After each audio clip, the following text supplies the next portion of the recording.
Assalamualaikum warahmatullahi wabarakatuh. Sebelumnya perkenalkan, nama saya Dianisa Aizafira, NIM E20193174 dari Akuntansi Syariah 4. Di sini saya akan menanggapi video dari Bapak Dr. Abdul Wadud Nafis, LC MEI, dosen mata kuliah Ekonomi Makro Islam. Dalam videonya yang berjudul Pengantar Ilmu Ekonomi Makro. Dalam video tersebut, saya dapat mengetahui apa sih itu ekonomi. Istilah ekonomi berasal dari bahasa Yunani, yaitu oikos yang berarti rumah, nomos yang berarti peraturan, tatanan, dan hukum. Oikos nomos berarti pengelolaan atau manajemen rumah tangga. Sistem pengelolaan seperti halnya sistem administrasi. Kemudian, apa sih pengertian dari ilmu ekonomi? Menurut Adam Smith, ilmu ekonomi adalah cabang ilmu yang membahas dan mempelajari tentang tingkah laku manusia dalam usahanya untuk mengalokasikan atau mengolah segala sumber daya yang memiliki batas penggunaan untuk mencapai sebuah tujuan tertentu. Kemudian, ada berapa sih pembagian ilmu ekonomi? Ilmu ekonomi terbagi menjadi ilmu ekonomi deskriptif, ilmu ekonomi terapan, dan ilmu ekonomi teori. Dalam ilmu ekonomi deskriptif adalah kajian tentang yang memaparkan secara apa adanya kehidupan ekonomi pada suatu daerah atau negara pada masa tertentu. Misalnya, ekonomi Indonesia pada masa Orde Baru.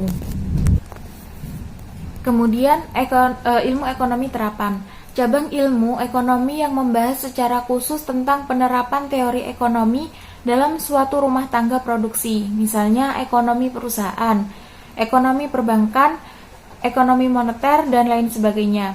Kemudian ilmu ekonomi teori.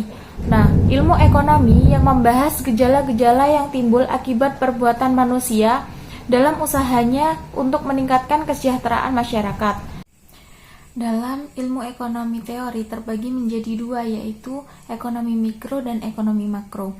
Ekonomi mikro adalah ilmu ekonomi yang mempelajari perilaku konsumen dan perusahaan, serta penentuan harga-harga pasar dan kuantitas faktor input barang jasa yang diperjualbelikan. Kemudian, ekonomi makro adalah studi tentang ekonomi secara keseluruhan. Ekonomi makro menjelaskan perubahan ekonomi yang mempengaruhi banyak masyarakat, perusahaan, dan pasar. Beliau juga menyampaikan konsep dasar ekonomi makro. Yang pertama itu pendapatan dan pengeluaran, yang kedua pengangguran, yang ketiga uang dan fungsinya, yang keempat inflasi dan deflasi, yang kelima permintaan agregat dan penawaran agregat, yang keenam keseimbangan IS dan LM, yang ketujuh ekspor dan impor. Kemudian juga disampaikan tentang perbedaan ekonomi makro dan ekonomi mikro. Jika ditinjau dari ketenaga kerjaan, ekonomi mikro kebutuhan tenaga kerja satu perusahaan, sedangkan ekonomi makro kebutuhan tenaga kerja secara keseluruhan. Kemudian, jika ditinjau dari konsumsi, ekonomi mikro konsumsi individu, sedangkan ekonomi makro konsumsi negara. Jika ditinjau dari produksinya, ekonomi mikro jumlah produksi suatu perusahaan, kemudian ekonomi makro jumlah produksi nasional. Nah, jika ditinjau dari harga, ekonomi mikro harga setiap barang atau jasa, sedangkan ekonomi makro harga barang atau jasa secara keseluruhan.